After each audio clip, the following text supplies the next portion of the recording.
everybody, I'm Jennifer Filzen, and welcome to this episode of Connecting with Jennifer Filzen. Today I have as my guest one of my favorite people in the whole world. He is a brother from another mother. It is Stephan Schwirzke. Welcome, Stephan. Thank you. Glad to be here. Now, not everybody pronounces your name like I do, but I know that you have the German heritage, and I do my very best to preserve the German pronunciation. But how do people call you, or how do you introduce yourself? Well, usually I guess it's Stephan, and my last name I pronounce it Schwirzke these days because it's just over the years it just takes too much time to explain it, especially with Stephan already. That turns into Steven, Stefan, whatever, and then with double, so we surrendered at Schwirzke years ago, probably when I was 5 years old or something. The same reason why I say Filzen and not Filzen, because everyone wants to stick a T in there. And so, yeah, we kind of Americanize our German last names, don't we? Yes. Well, I think we're not the only culture to do that one, right? So It's all fair. So because I know you so well, and we're going to stick with our normal questions of what makes you special and unique, and who do you serve in your life, and what is your why, and what advice do you have for the audience? But because I know you so well, I do love the fact that you have the German heritage, and so there's so much to go there because I know a lot about you. But like, you were born here, but your parents had moved to Germany how did that work? Yeah, so they moved here from Germany, I guess immigrated in 1963, I think, right before my brother was born. So my brother was born in the United States also, so I was born down south in San Diego area there. And so they were very recent immigrants when I was born and stuff. So I'm pretty sure my first language was German. And then I think we almost moved back.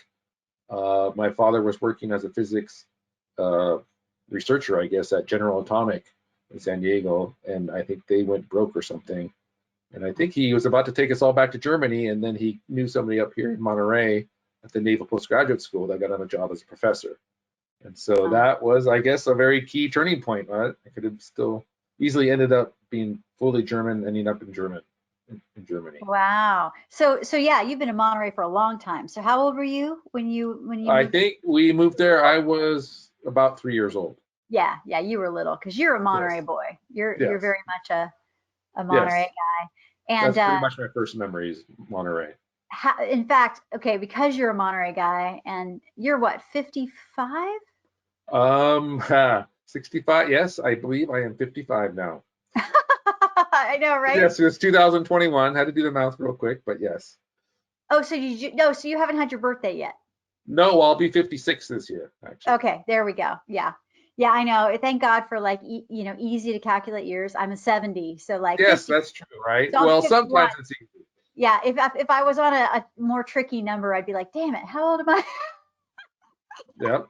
So because you grew up in Monterey and you've been around Monterey for at least 40 something years, 50 something years, what changes have you seen in Monterey? Because I'm sure you've seen tons of them. Well, yeah, I did take some breaks from Monterey. When that's part of the changes, I guess. I mean, when I lived in Monterey, my first jobs were like at the movie theater in Carmel, all like minimum wage type jobs, and I got into computers, but especially back then, there really wasn't. Well, I mean, CPM was founded here in Monterey and everything, and there were, but it was all really high level or defense type computer work. And so we would actually drive to San Jose, the Bay Area, every chance we would get and just cruise down to El Camino Real, going to the different Apple II stores, buying the discs and the little plastic baggies and everything, which is when I got into programming. But so I actually left Monterey when I was, I think, 22 when I got my job at Apple. And I was at Apple for 4 years. And then I quit Apple and did a startup, which had me move out to Utah. And I was in Utah for 7-8 years, got married, had kids, and then came back to Monterey with the kids in 2001.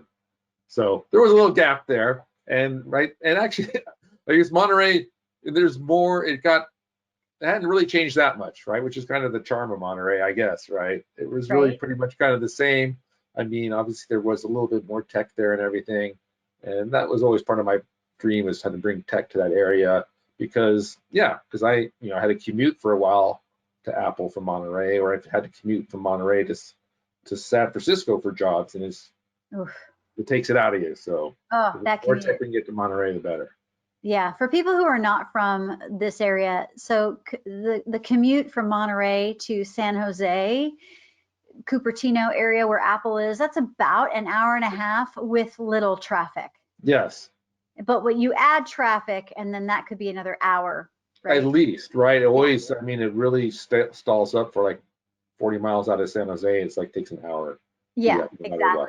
And then the commute, again, with no traffic, 2.5 hours to get to San Francisco. But with traffic, that's more like 3.5, 4 hours. Yeah, I would say that is the one thing that's changed about Monterey, that Monterey has its little mini rush hour now too. Little traffic. Yeah, we didn't have those when I left, right? So I think when was it, about 87 or 88, 1988, when I went to San Jose and Apple and everything. And by the time I came back in 2001, we had our own traffic jam. So it's like, yep, there you go. We graduated. Yes. Yeah. Woo! Yay, Monterey. Okay, so you are the founder of Holon Studios, and that is super cool. You are the gaming czar. No, the code czar. What are we calling you technically? Code Kaiser. Right now we're going with the Code Kaiser. Code Kaiser. I love it, man. That's awesome. Okay, so give us the story about how you got into gaming, how you built a career in gaming, and then how you wanted to found Holon Studios, because your story is pretty fascinating. Well, I think, ever since I got my first gaming console in the 70s, I guess the Atari 2600, I wanted to start making my own games in some way or another. And I experimented a lot, and like pretty much right when I got good at making a game on the Apple II, that market crashed. So then I kind of moved to do special effects software, that was the company we sold. We did a special effects package called Media Paint, and that was right after I left Apple, and that was purchased by Strata out in Utah. So that's why I moved out into Utah. Part of the deal was I moved out to Utah and everything, and so that was kind of like doing games, and you could paint on top of video and everything. So on the Macintosh, it was kind of cutting edge early and everything. But I've still always wanted to really do games, and during that time I did kind of a lot of game contracting for like Electronic Arts and stuff, but could never really, because doing the game business is brutal, right? So I had little kids and everything, so I could only do much. So I was always kind of, my joke was I'm always doing real software work. I did work for Kaiser and everything else, but at the same time I was selling games to Real Arcade, like slot machine games and little puzzle games, but it was never my full-time job. And I think when the iPhone systems came out, the iPhone, that was in Unity 3D, which is the game development system I used the most. I had a chance there because my kids were still small. I was home with them, had some money saved up, and I did a game called Prez Games, which I probably spent about a year on learning how to use Unity and everything. Hired some artists and some audio guys and everything. Probably spent like $50,000 on it or something, and it got really good reviews and everything, but it made next to no money at all, right? So I was like, wow, this is indeed a brutal market. And at that point, I then was fortunate to get a job at Zynga, and I started working on I worked on Farmville. And then I worked on Hit It Rich Slots, which just taught me a lot about the industry, which was like an eye opener. And that was probably about I was there for 5 years, so I saw a little bit more about how the whole mobile industry works and everything. Yeah. And so coming out of there, I figured now there's a good chance here again. My kids are in college now, so it's another break, so I don't have to really. I got more free time and stuff, and I'm really also was having fun with the VR advanced enough where it seemed like, maybe we'll do a little stab at some fun VR games at the same time. But to, form a real game company and, an ethical game company that really treats everybody right. And, it's about making fun games and making money. So 50-50. But, so that's where it leads us to, I've probably founded about 3 or 4 game companies or whatever over the last 30 years or whatever. and Holon Studios is, you know, that incarnation, you know, doing it a certain way. And we had to pivot a lot, as you remember. At first, we were going to open a virtual video arcade, or not a virtual arcade at the IMAX here in Monterey. Yep. And then COVID came out, and we were about to sign the lease, so that could have been glad that didn't happen, huh? Yes, but we had to do a lot of pivoting over the last, you know, year. Over the last year. Yeah. We have an AR app we wanted to do, but that's socially based with people and everything, and that's not happening right now. Right. So, but we pivoted a lot. We got our VR game is out now, and now we're moving back into the slots. So it's exciting. That is so cool. Okay, you mentioned a couple things that I just wanted to touch on. You were saying that the gaming industry is just brutal. And you know, when you revealed that you did all this and you spent about 50 grand, yeah? Yeah. And you didn't make any money, or you made well, maybe a couple thousand, right? Okay. A couple thousand. Well, I've got a similar story. Whenever I tell everybody the origin story behind Rockstar Marketing, I tell everybody that I spent $60,000 on 2 albums, music videos, doing my best to get my music heard across the world, and I made $1,400. And so, yeah, like if you look at the ROI, it is like crap. It is a big old fat zero. But you did it and I did it. We built experience. Yes, and it did actually pay off. Just like for you, you formed Rockstar and everything afterwards with your learnings. I'm pretty sure I would have not have gotten the job at Zynga if I couldn't show them, look, I made this game all on my own. I did all of it, right? And I said, I even have my own AI doing this and blah, blah, blah, that wasted. He's like, oh, you did Mendelssohn's blah, blah, blah algorithm for your AI. I'm like, I guess so. I didn't know it. But it got me in the door, right? Because, you know, I was a little older and everything. And even then, you know, that's where I had to commute to San Francisco. It was still pretty brutal. Yeah. Being that thing. But it was, you know, I learned a lot. It was a good paying job and everything, right when I needed it to get the kids through college. So exactly, right? Yeah. When you have kids. So and if I put it that way, I think I probably made more. I made a good chunk of money through Zynga that I probably wouldn't have had a chance at. And working with Zynga, you know, you worked on some big titles. You know, Farmville. Oh my God, Farmville is synonymous with Facebook. Like, yes, not the most exciting title to work on, you know, but it's ubiquitous. I learned why, you know, this is, you know, what people like, right? And you know, how a lot of the game market is not necessarily what you like so much. It's what people will like enough to put dinner on your table. Exactly. Like the slots, the social slots, you know, a lot, like you've told me, a lot of the people that play those are women who are older. They just want to kill some time, and it's kind of mindless and it's kind of fun, and it you know, it doesn't really take a lot, and it also doesn't like take, you know, 10 hours of your day. Like who's got the time for that, right? Yes, some people do, the youngster ones or whatever to play, but I think a lot of the, you know, the busy moms, Generation X and Boomer, you know, they want to play, but even, you know, I don't like to really play the super hard action shooting games anymore, probably because I think just my reaction time's gotten slow enough where, it's like hopeless for me these days. Right? Yeah, you're not as twitchy as you used to be, right? No, I'm not as twitchy as I used to be. That's so cool. Okay, so that's amazing. All right, so you really have seen a lot. I mean, playing games since the 70s, now the founder of Holon Studios. So you also touched on something, and I kind of want to go there. You touched on that you wanted to create a company that was fair and treated people well. Tell us what makes you special and unique. What have you seen in your life that you went and developed a business with that mindset? Well, I think in the past, you know, I've worked for some startups that had, you know, inglorious endings with one day's notice of getting released, or you're working 90, 100 hours a week, and then in the end your stock is worthless and everything, and you know, and you weren't told everything. And so kind of just like, you know, I try to be as fair as possible, you know, and realize, you know, if it's a startup, you know, people are working for equity and everything, and you know, we're trying to get funding and all that kind of stuff, you know, just being open about what we're doing, and being to help people move forward too. I know we've had a couple, you know, a few interns come through and everything. You've met a couple and everything, and a few have gone on where the experience they gained at Holon Studios has really helped them move on. Yes. And we have a couple right now that have just joined us, and maybe working with I think it's NCL, or that works with disabled or getting people integrated in the workforce.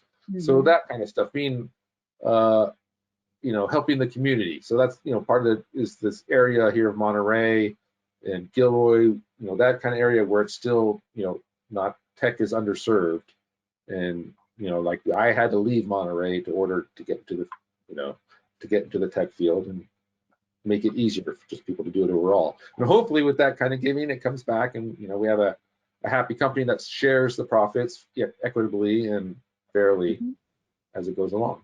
Yeah, and you know what? I love that about you. You're big into being ethical, having integrity, and you are inclusive.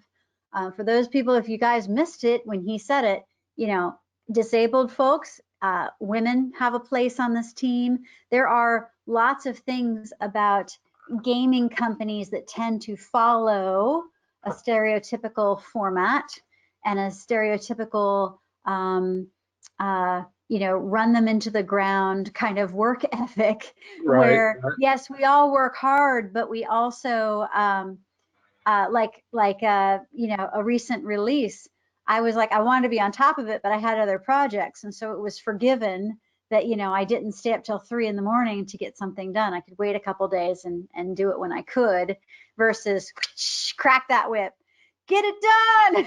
Right. Yeah. I want to see the business succeed too. Right. Yeah. So. Working 100 hours, you can, if you're doing it all the time, it's much better to be able to do your 40, not do the burnout hours, or at least, and part of it is I always want to, like the interns or whoever, it's work that they enjoy, not just grunt programming work that they're not into or whatever. As much as possible, it's like, this is what you have a passion for. So I'm going to kind of try to steer you into that area. So you can excel, and hopefully it will show in the final product. Yeah, what I also love about you is you have us play to our strengths, right? One thing that I've loved is watching how Renee, who is the senior artist, he's also my husband, and he is the main artist for Holon Studios, and he's really been enjoying doing the artwork for Cinders of Hades and other products that we're going to roll out, and doing all of the cool video marketing pieces of it, and doing the concept art. I mean, he is happier than a pig in mud. Well, it's good to hear, and it's great. We both learned certain tools together, like, oh, we can do this with Photoshop. Oh, here, and cool, create special effects and cool effects. So I think that's another thing that just helped doing the Prez games, which didn't make much money, but just learning that whole pipeline and everything, all the different stores, because that's why it took me a year. I think if I did it again, it would take me much less than a year to do that game. Right. And part of Holon Studios, our whole thing here was also to build a core, a base that we can always build upon. We got our first title out now, Cinders of Hades, so now we can quickly make much more progress on other apps. The slots and everything else is a lot smoother now. We worked out all the kinks. Yeah. So I remembered, it was what, April of 2019. And then we really sat down in August of 2019, okay, here's what we're going to do. So there have been ups and downs in, putting a team together, but pretty much talk a little bit about how you went from dreaming up this thing called Holon Studios and then actually getting it to where it is today, February of 2021. I think at some point, I remember I just realized, the IMAX in Monterey had been empty forever, for like 5 years, and it seems the rent keeps on getting cheaper. And, I've always loved arcades. It used to be an arcade back in the 80s. It had all the little games in it and everything, and then they converted it into an IMAX theater, and then IMAX left, and it's been empty ever since. And I thought, oh, this would be perfect for a virtual reality playground. But, it was too early. VR, I had tried to just play with it and develop stuff for it, and just the hardware and everything, I could tell it wasn't there yet. But always kept an eye on it. And then I think once I left Zynga, I really started to look at it more and say, hey, what, the thing is still empty. My Unity, I got a really good skill set here with Unity and everything. let's build this again. It'd be well, I'd love just to create all the creative interactive rides and everything would be very fun and everything, right? And Right. And then the fact, let's see, now I got lost a bit. What the question was? Oh, it's all good because you know what? I asked you a big old fat question. Right. Like how did you go from dreaming this thing up to getting us where we are now? Because you've had to take several steps. I remembered you contacted me. You're like, okay, you're the marketing person that I know. And Yes. for those who don't know, Stephan and I actually worked together at a little startup called Gurgle, which was a wine app, if you will. It was really kind of fun.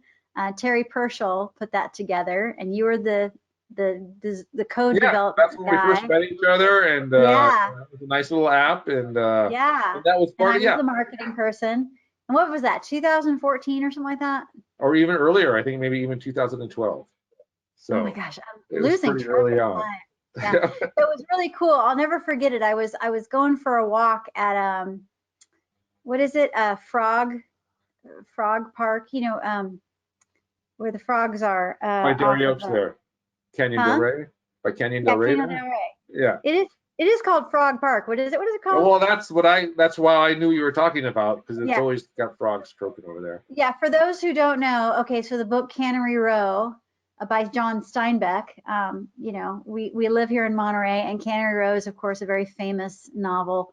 And there's this really funny story about Doc Ricketts, the main character in Cannery Row, is a scientist, and he needed a bunch of frogs for a science project. And the hilarity of these guys capturing a bunch of frogs, and the frogs get loose. And anyway, there is an honest to God little park where all the frogs live, and that is where those people in the book got the frogs, because Oh, it's I did not know loosely that. based on reality, right? So anyway, I'm in Frog Park, and you call me, and I just remembered walking around the park talking to you, losing some cell connection, but like, tell me more, Stephan. This is cool. Tell me more. And now we've got ourselves quite the team.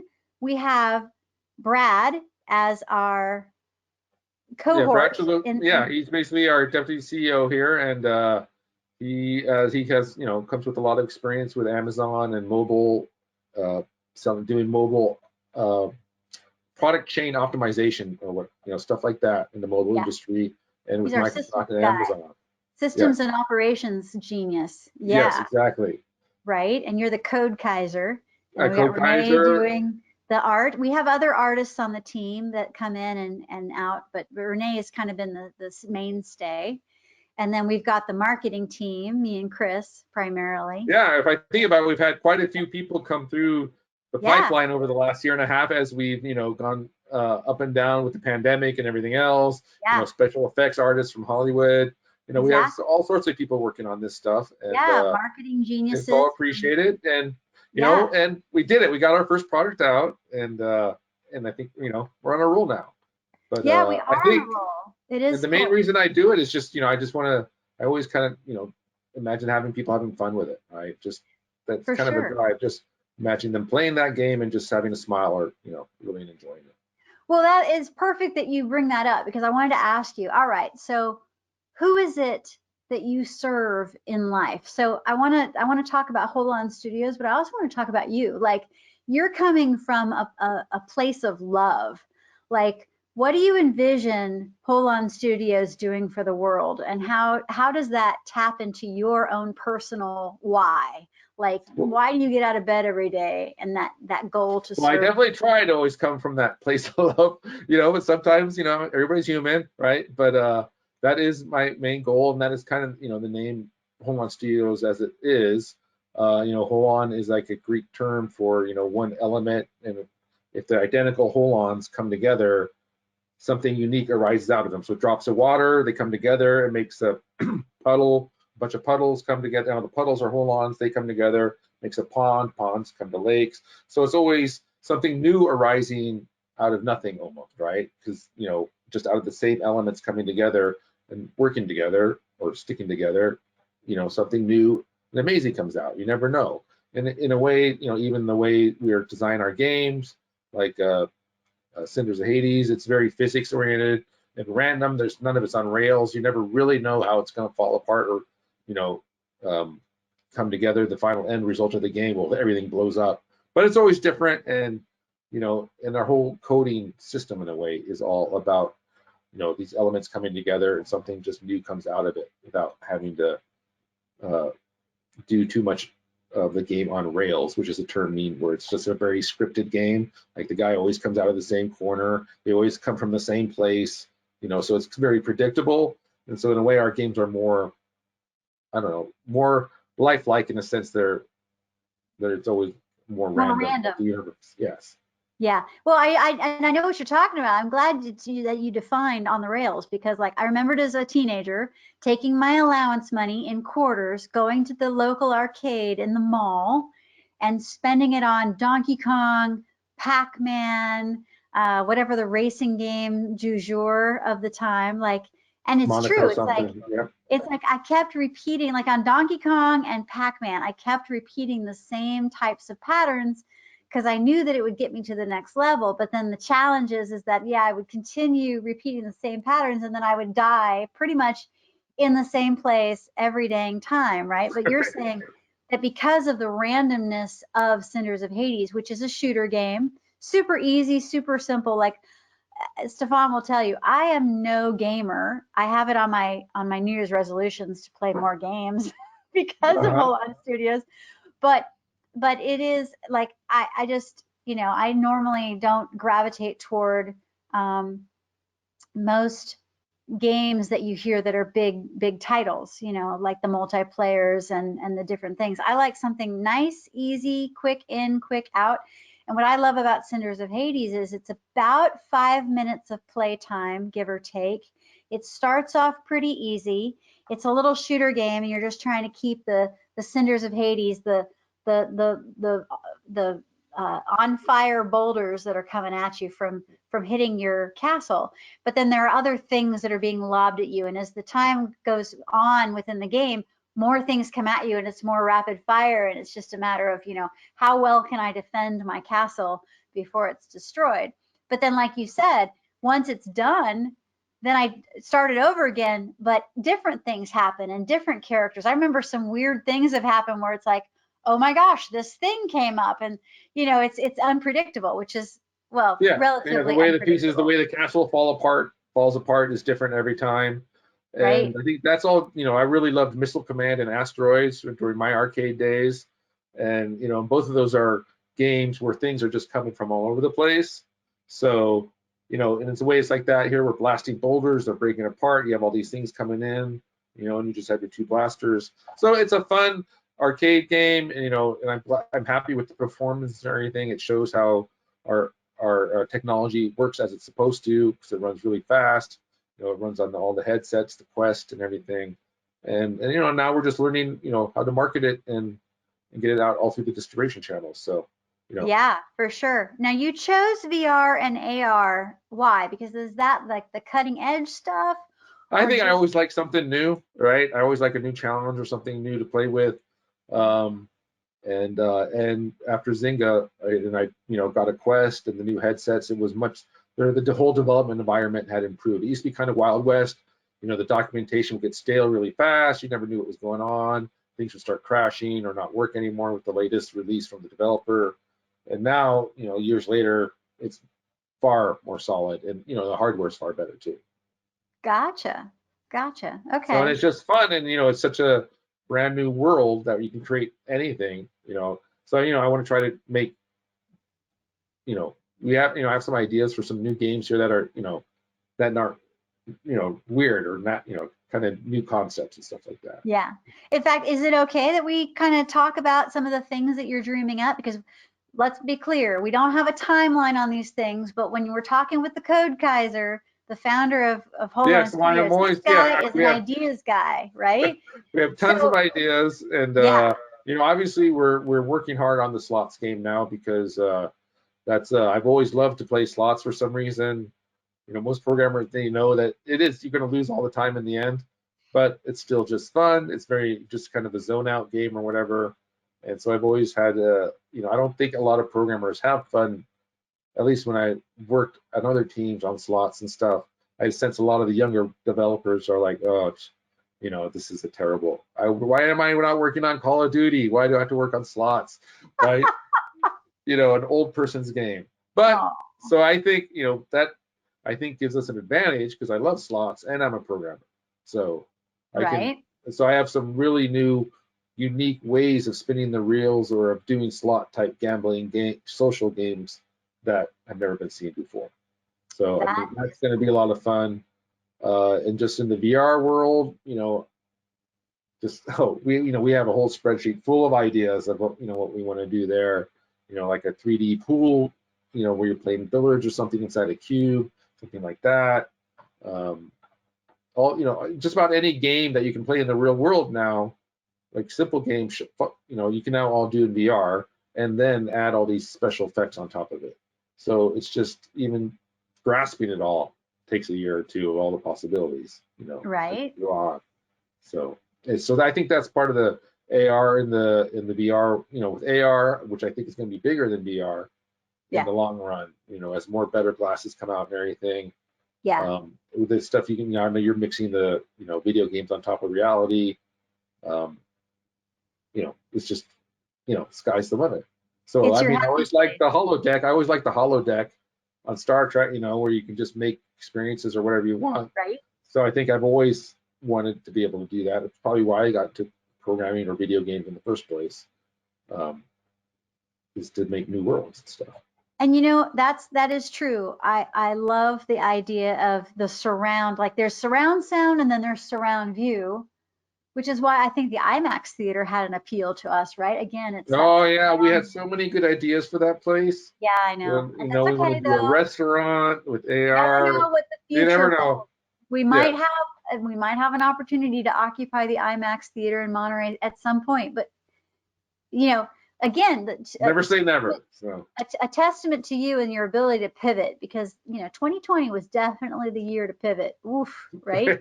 Everyone Yes. had to do it, and the fact that we released our first Cinders of Hades game. Now, let's talk about that a little bit. So we released it first doing VR, but we're going to Yes. release it PC version fairly soon. We've got some things we've got to do before we get it out there, but tell us a little bit about how difficult it is or how easy it is, because again, I'm the marketer, I'm not the coder. Is it hard to convert something from VR to PC? It can be. I mean, obviously you have two hands in the VR version. You can be, and this game kind of requires that you do that, where you're shooting one hand over here and one hand shooting over here. You're actually really concentrating on both wands that we're shooting, right? But obviously on a laptop, all you have is your mouse. So now you don't have two hands anymore. Ooh. Right. So in a way, so that's why we have two beams going to the center. But by the other hand, with the mouse, you can move around a lot faster and quicker and accurately. So true. So that was the main hurdle. And I think, but with Cinders of Hades, we're a little lucky. It's an arcade shooter game, so it's still quite fun. Just shooting both towards the center as one aiming device at all the oncoming onslaught of creatures and boulders and we're adding some new special modes to the game. We're adding multiplayer so you can play side by side, and we're adding a rhythm game because the rhythm games are very popular these days. So you'll have different colored rocks coming at you, like green and blue ones. You got to shoot green with green. So in a way, it's our little virtual playground, right? We're going to see what we can add to it. It's where we test out all our new technologies, and like all this stuff is going into our other games that we learned from Cinders of Hades. So in a way, Cinders of Hades it's going to be an evolving game. Hopefully, it lasts out there for a long time. We're always adding more mini games to it as we just play, right? And keep it fresh. And keep it fresh. And we have lots of ideas. Maybe the throne. You sit in a throne. Maybe we're gonna let people start flying around in it, like a tank, like a flying chair. Nice. In VR. So why not? Nice. It's a little like I said, that's kind of the kind of new strange, bending the bounds of reality kind of games you can do, right? Right. So I think a lot of people are focusing doing VR where they're just mimicking reality. Well, right? And and then a lot are taking it a step up. But yeah, that's to get really kind of weird with reality and really bend it, right? With flying through.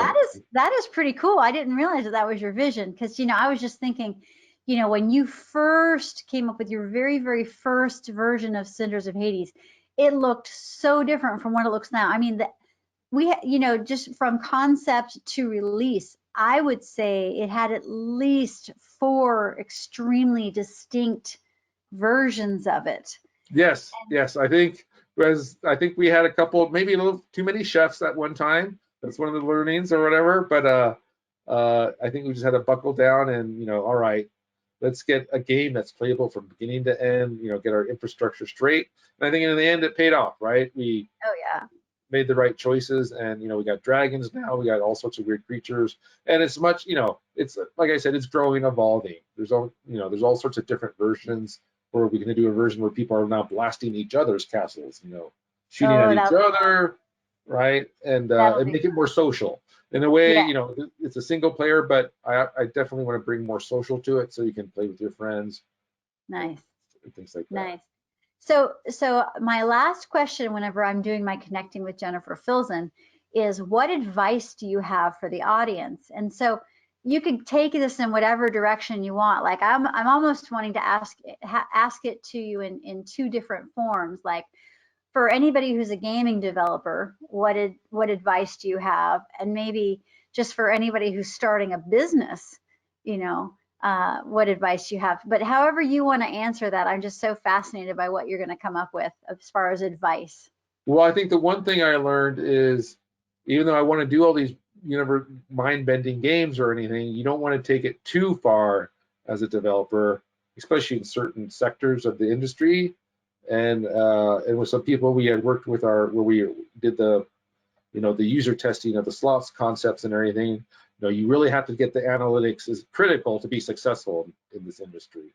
So you have to do the focus groups, get the feedback. Cinders of Hades just is a game of love, of just fun, that was something I wanted to make. But we were talking earlier, you got to make what people out there want. And lots of people make games that they love, that they've always wanted to make, that are successes. But I think the bread and the butter of the industry for the best chance of success is the 80-20 rule. It's always the 80-20 rule, whereas like 80% of the game should be what people know and love and are used to, concepts and everything, and then 20% is new, and you go from there, right? But if you do 50% or 20% what people know, and 80% is completely new concepts nobody's ever heard of, well, that's a hard path to row, right? And not obviously sometimes a success, but as a general rule, it's the 80-20 rule. I think really stands true with just about anything, but in that area is for game development. Nice. And any other advice that you have to share? It's just don't get too wrapped up into it. Or just remember none of it's the reality or real or anything. Try to enjoy it and don't make it to where you're working 100-hour weeks and not having any fun. If you're working 100-hour weeks and having fun, which in a pandemic, what else can you really do?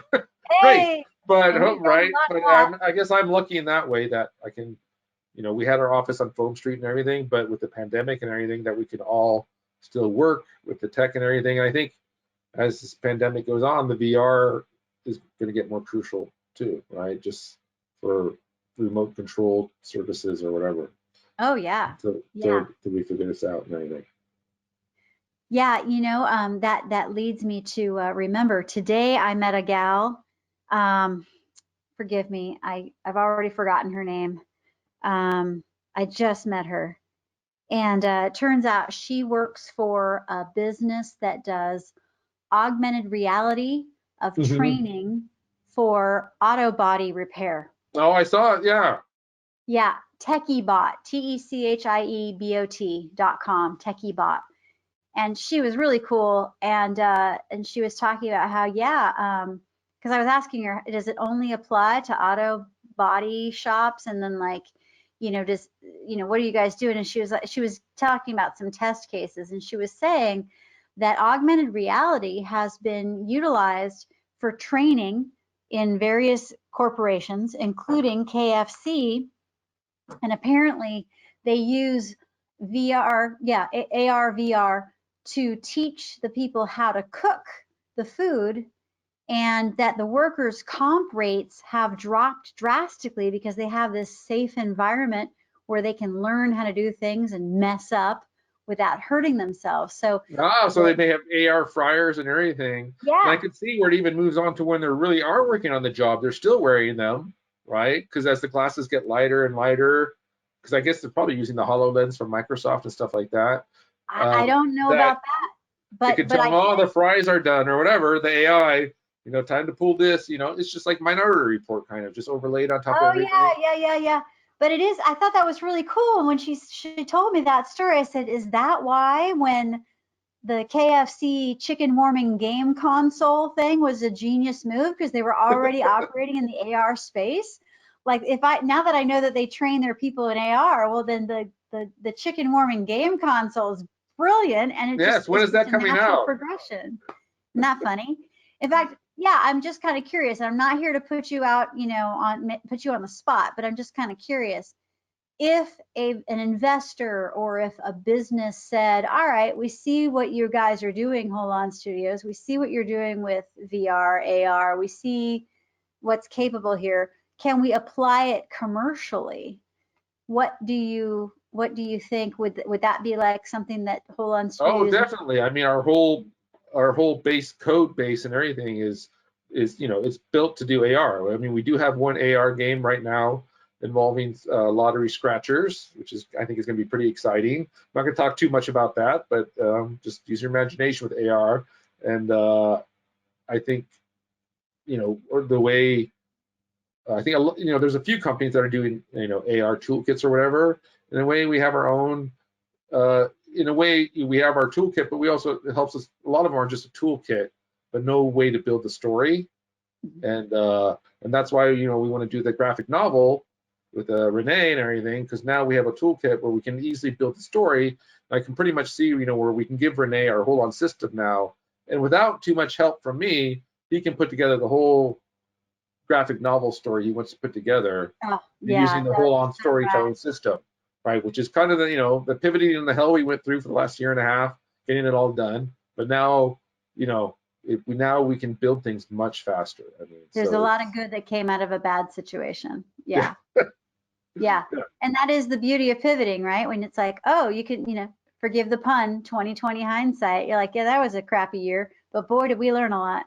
yes, and like we said, it could have been a lot worse if we had signed the lease or whatever, and Oof. then when everybody's locked down, it would have been huge, lost a lot. Yeah, we would have really not been in good shape.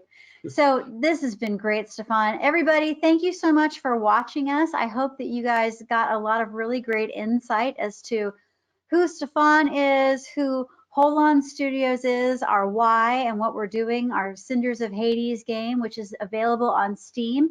We're making it available on other platforms, but keep in mind we just released it, so we are still in the newbie phase of releasing our game, Cinders of Hades. But we do hope that you'll look it up and download it. If you have VR or AR goggles, excellent. And if you don't, no worries. Other versions of this game will be available. But we Yes, do we're encourage submitting you to, everywhere. The Microsoft Store, Android stores, Google Play, iOS. yep, That's the beauty of our yep, system that we can be everywhere. worldwide, Yep. baby. Yeah, And yeah. just have fun Any and part. people have fun. Oh, yeah, and before I forget, since we're here and not everybody's going to be writing it down, let's just go ahead and tell them if they want to get a hold of you, how do they do it? I think the best way is to, it's my email, Stefan@holonstudios.com. And I think that's usually the best way. Or, we have marketing at holonstudios.com if there's any marketing stuff going on. And I'm always, interested to hear any feedback or ideas or anything that has to do with AR or VR.